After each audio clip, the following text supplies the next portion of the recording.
जोगिया के भेषा धइले आवेला रावणवा रे राम जी के द्वारे पखड़ाए ललनवा रे राम जी के द्वारे पखड़ाए ललनवा।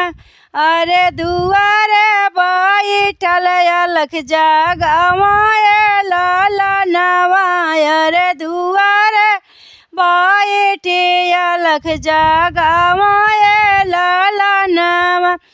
तनिए कभी छातू दे तू जनक दुलारी हम देखा तीम दूसरा दुआरा ललनवा।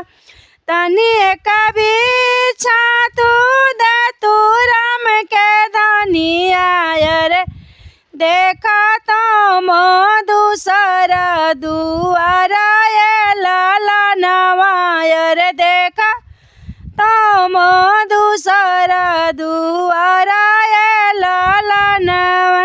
अंगन बटोरा ता सीता चरिया बोलेली जोगिया के बिछड़ली आवहु चरिया रे जोगिया के बिछड़ली आवा तू चरिया।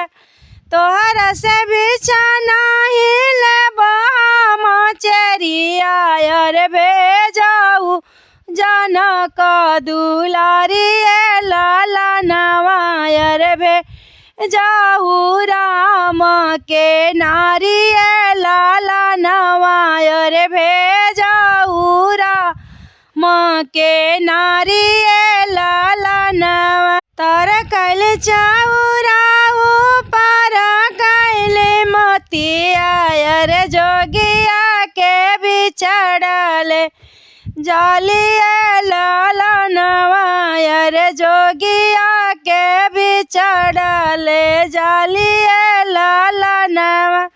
रेखवा बितारा बिछाना लेब सीता रे रेखवा बहर होई के देहुए ललनवा रे रेखवा बहर होई के देहुए ललनवा।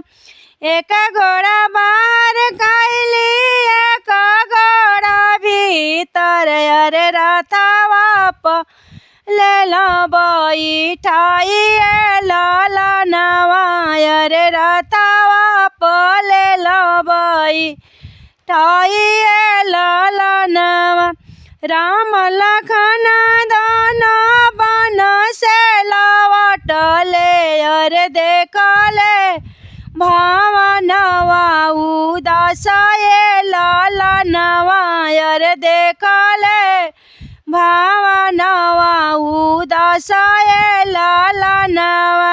किया तू ये सीता धरती समयलू रे किया तू हो खिलेलू आकाश ललनवा रे किया तू हो खिलेलू आकाश ललनवा। देहु न माता हो तिरिया धनुषिया रे सीता खोजन हम जाइबे ललनवा रे सीता खोजन हम जाबे रे ललनवा।